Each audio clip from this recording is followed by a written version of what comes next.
This is a beauty product. Most of us think we are paying for something which is inside.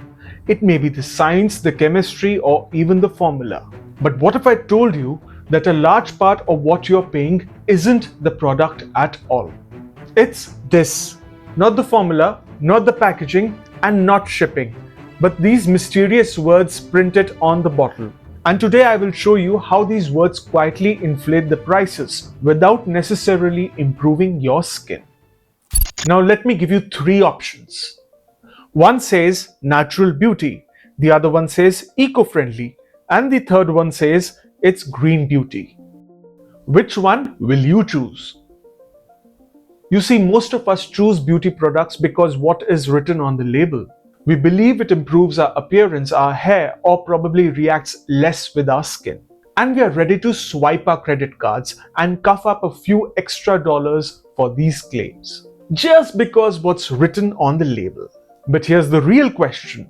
Do these labels actually make a difference to your skin, especially when you are paying a premium price for them? For the last 10 years, I've been working around global sustainability, specifically to hold brands accountable to their claims. And in the next few minutes, I will show you a simple way to check whether a beauty label actually means something or if you're just paying for marketing.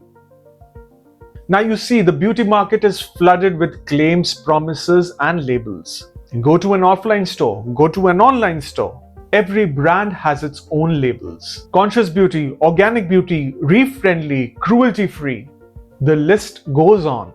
Consumers like you and me trust these labels because every brand uses them. And over time, it's taken root in our psyche. We see them everywhere and we feel normal about it, familiar and trustworthy. If this feels confusing, think of beauty labels like a restaurant menu. Every dish looks appealing. Every dish has adjectives that make it sound healthier, fancier, or more indulgent. Organic quinoa salad, farm-to-table chicken, low-carb pasta. And you pick what's best, assuming that it's better for you.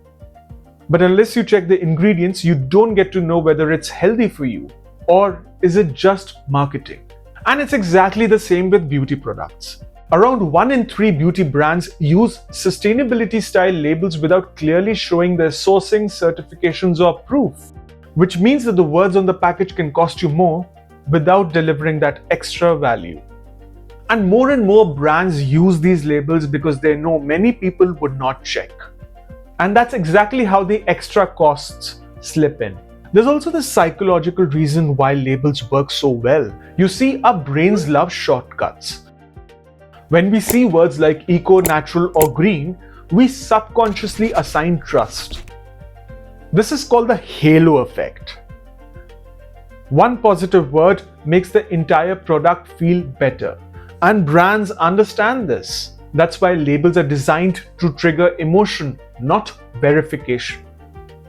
So here's how this works in practice. When you buy a beauty product, you're paying for the product itself, the cream or serum, the chemistry, the labor, and the packaging. But sometimes brands charge you extra just for that label or the claim on the front. Now, in some cases, that extra cost comes from real sustainability work, which is responsible actions towards the environment, natural resources, and people. But in many cases, the labels exist without the work, and you're still paying for it. Let's go back to the restaurant menu. You pay extra for dishes labeled organic or farm to table, without knowing whether they came from a farm or a factory. And the same applies to beauty brands. When labels aren't backed with any proof or sourcing details, you're left paying only for the words, not for the substance. Now let me take you back to the 3 products I showed you earlier. The first one said natural beauty, the second one said green beauty, and the third one said eco-friendly beauty.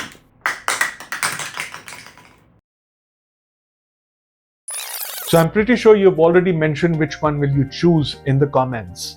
But if you haven't, which one do you really think is doing real sustainability work? At face value, all 3 claims fall into categories like vague, unverifiable, or marketing heavy. But here's where it gets interesting. One of these slogans is actually backed by a publicly disclosed sustainability program. You've seen this brand everywhere, in drugstores, in Target, and Sephora. Probably not Sephora, I guess. But if you guessed it by now, it's the Green Beauty campaign by Garnier. So at first glance, Green Beauty might sound like another vague slogan out there. And honestly, that skepticism is valid. But Garnier, under the L'Oreal Group, has tied its campaign to specific measurable sustainability actions. They produce their products using non-fossil fuel energy. They source their ingredients from farms that do not use harmful agricultural chemicals. They have measures in place to protect workers involved in packaging. And they create income opportunities for women through their production ecosystem. And this is why Green Beauty, in this case, doesn't qualify just like any other empty slogan. But I know that you might be asking this question. How do we recognize which brand is doing real work and which one is just playing the label game? And that's a fair question. You see, I knew about Garnier because as a sustainability professional, I was tracking L'Oreal's work over the years. But you don't have the time to do all of this research. And that's exactly why you're watching this video. But here's a simple method that you can use. Step number 1, turn the product around. Look for logos other than the brand's identity. They're third-party certifications. They indicate that the product has undergone through independent checks, ensuring that the environment was protected, the natural resources replenished, and animals were not harmed. If you want a deeper explanation of what these logos mean, then just go down to the description of this video. There under free resources, you will check out a link.